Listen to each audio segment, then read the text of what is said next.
shouldn't have kids which are crippled. It's horrible for the child. It's nasty.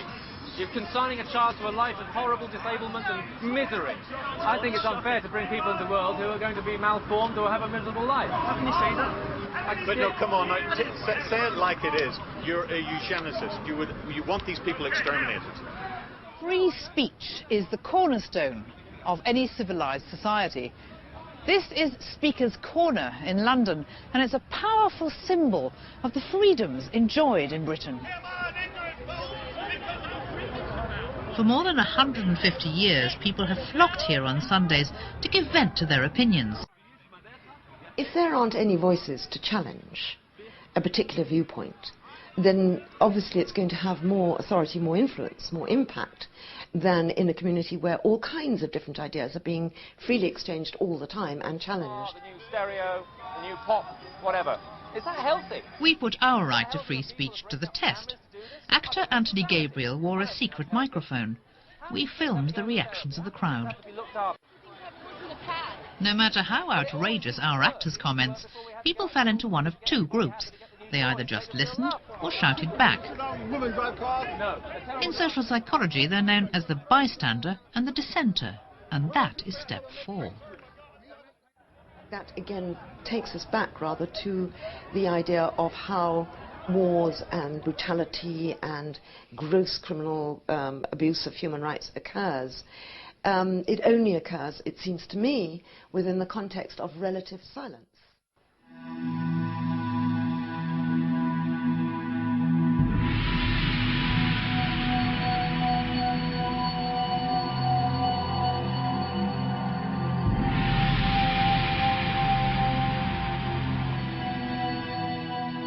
A tyrannous regime suppresses the dissenter, as seen here in Burma. For decades, this former British colony has been run by an army-controlled socialist regime that isolated the country, wrecked its economy, and oppressed its ethnically diverse people. Now children are used as slave labour as the country tries to rebuild its shattered infrastructure.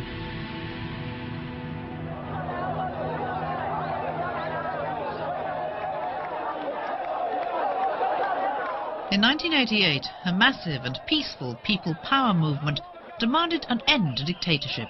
A new junta seized power. It quelled freedom of expression and the democracy movement. Crowds of peaceful protesters were machine-gunned by troops. Thousands died. Others were imprisoned and tortured.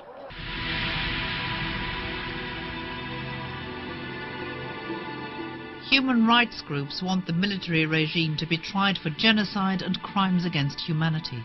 Nothing has happened. My opinion is that British government and Indonesian community didn't do enough for our struggle in Burma. And they know what's terribly going on in Burma. They knew it. One young Englishman did do something.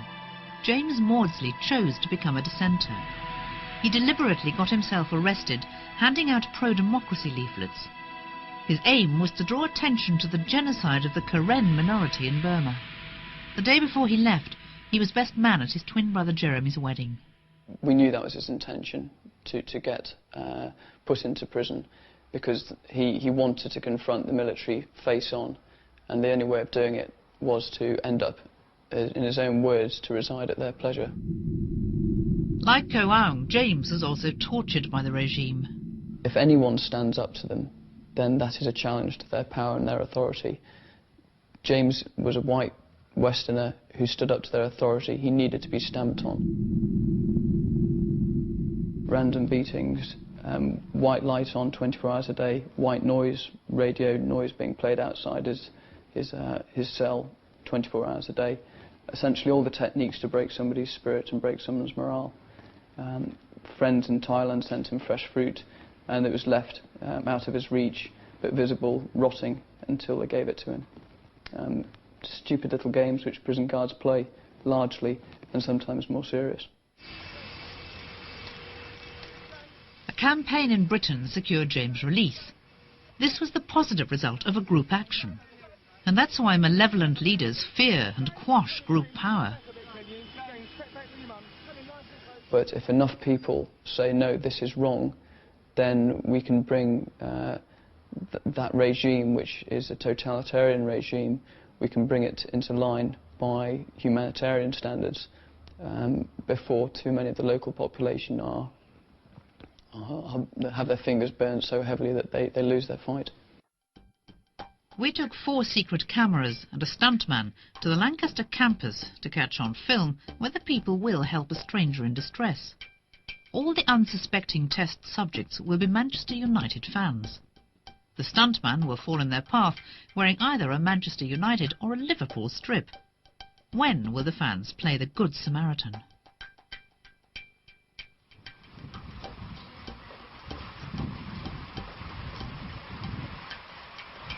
First, our stuntman is in a Manchester United shirt, as the Manchester United supporter approaches.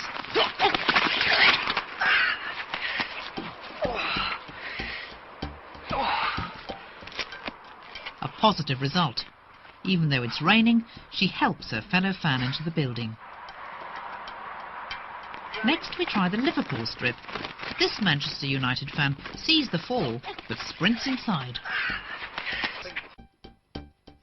Our stuntman fell in front of 12 Manchester United fans. He was helped to his feet every time he wore a United shirt. He was left to help himself every time he wore a Liverpool shirt. Dr. Mark Levine's ongoing research into the issue of bystander behaviour backs up the results of our small study.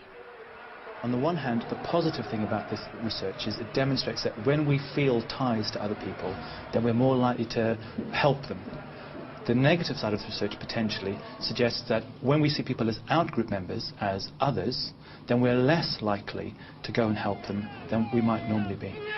People have tremendous anxiety over their decisions to intervene and also not to intervene. Nobody easily turns away. Being a bystander doesn't mean doing nothing.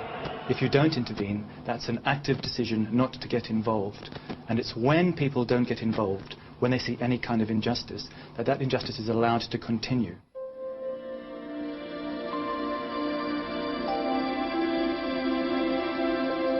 This bystander behaviour is paralleled in society at large. We can extract one example from a complex situation with the distinctive rival groups of Arab and Jew.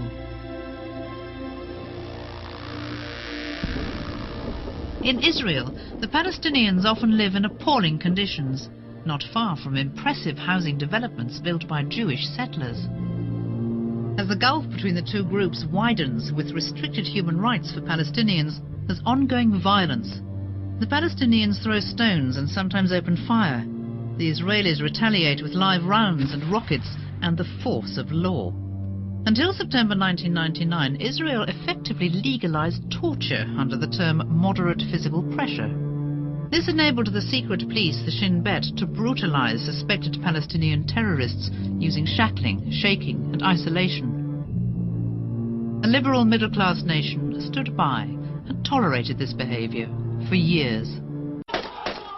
The Palestinians believe they have suffered grave injustice at the hands of the Israelis, who have long suffered anti-Semitism. It's one of the great ironies in Israel that the Israelis were people who originally came together out of a sense of common shared nationhood and identity because of the Holocaust they'd been subjected to, not just in Nazi Germany but in Europe generally, and that they should have come together but have done so at the expense, as it's perceived, of another people. And I think that illustrates the way in which human rights abuses may perpetuate themselves, and one abuse may create another abuse. The recent escalation of violence in Israel, in which even teenage boys are becoming martyrs, has many causes. But it becomes easier to understand in part when it happens in a country that was prepared to legalize torture effectively, while most of the population stood by.